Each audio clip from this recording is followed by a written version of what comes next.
The Inside Story of Katherine Dunham. Katherine is born in Glen Ellen, Illinois, which is a small village just right outside of Chicago, Illinois. She grew up with her brother, Albert Dunham Jr., and was raised by her father, Albert Dunham Sr., and her mother, Fanny Dunham. She was very involved throughout her life. She was a dancer, a choreographer, a humanist, a social activist, anthropologist, a scholar, and an author. Growing up, she sang for her local Methodist church, her first glimpse at the idea of performing arts. Complications arose when her mother died, which strained her relationship with her father. However, she found an outlet in both writing and dance. She was also very philanthropic growing up. Her first real performance in front of others occurred at the Blue Moon Cafe. While in high school, she had organized a fundraising cabaret for her church. That was her first public performance ever. While she was still in high school, she also started a private dance school for young Black children to train and perform at. She excelled greatly in high school. This got her a scholarship that led her to follow her brother and attend the University of Chicago. She decided that she was very interested in the Black culture in modern America. This guided her into discovering her major. She wanted to study anthropology, with a particular focus on dances. Not only was she one of the first African American women to attend this university, but she was also one of the first to earn a bachelor's degree and eventually earn her master's and doctoral degree in anthropology. Following graduation, she became a student of Ludmila Sperantseva, Mark Turbeville, and Ruth Page in order to learn more about ballet. With the tools she now had, she eventually founded a Negro dance group. They performed at the Chicago Bureau Arts Theater. That is when she met Miss Alfred Rosenwald Stern. Miss Alfred Rosenwald Stern noticed that Katherine was a very good dancer and was highly impressed with her. So she personally invited her to perform for the Rosenwald Foundation. Katherine definitely did as such, and they actually offered to finance a study abroad that would contribute to her dance career. And that is when Dunham decided that she wanted to take her research to the Caribbean.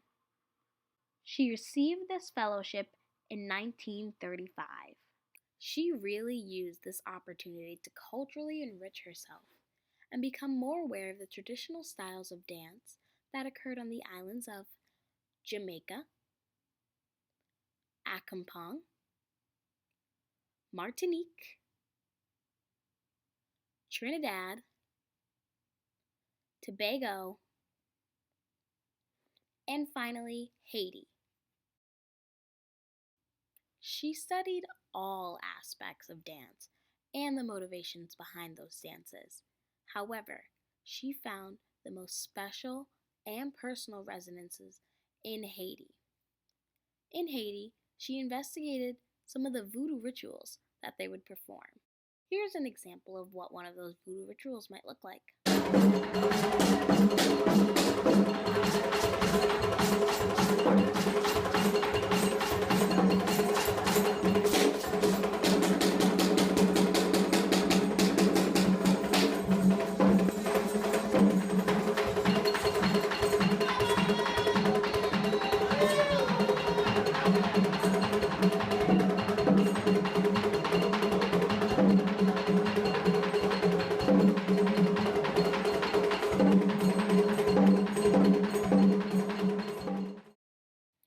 She wrote her thesis, Dances of Haiti, the social organization, classification, form, and function, while she was in Haiti. She was very big on the voodoo rituals, and she really understood the importance of cultural relativity. After a year of her research, it was time for her to fly on back to Chicago. She took what she learned from the Caribbean and used it as a way of understanding a distinct group of people by incorporating these movements into a new style of dance. She now had this new tool set from the Caribbean to utilize for her own performances. She presented her findings via films, writings, and dance demonstrations. Her performance in Haitian Storm not only demonstrated her admiration for Haiti, but also how she incorporated what she had learned into her own style of dance.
As just previously seen, she created a technique that was all her own, one that is now coined the Dunham technique.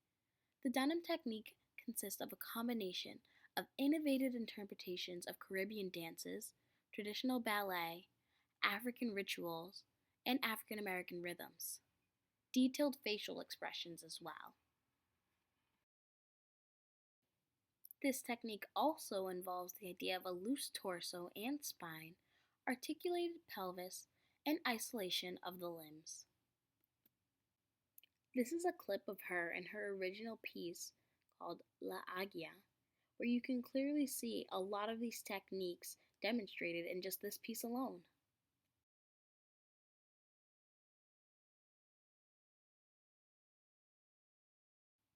Her performances demonstrated how she revolutionized dance. She went to the roots of black dance and rituals and transformed them into significant artistic choreography that speaks to all. She showed the world that African American heritage is beautiful. She is even credited for bringing Caribbean African influences to a European dominated world. She's the founder of anthropological dance movement. She was even offered a Rockefeller Foundation grant to pursue her academics even more because of the great achievements she's done with her work. However, she decided to choose dance and left the road for Broadway. Year 1939, and Katherine Dunham and her troupe opened at the Windsor Theatre. They were supposed to just have a one-night performance.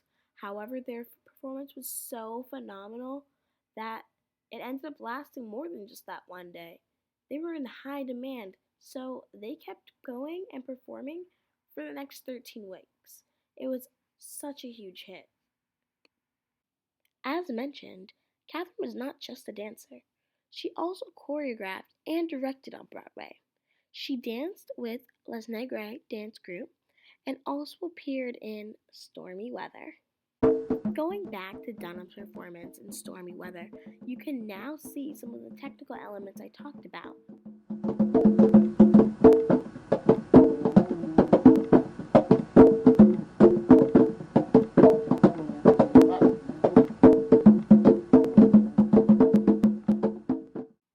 In 1943, Dunham appeared in Cabin in the Sky, which she choreographed alongside George Balanchine. And additionally, Katherine Dunham also showed up in the 1948 film Cash Bash with her dance troupe.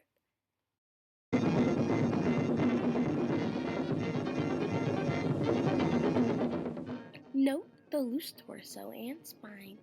the articulated pelvis, the isolated limbs, and also the interpretations from African rituals.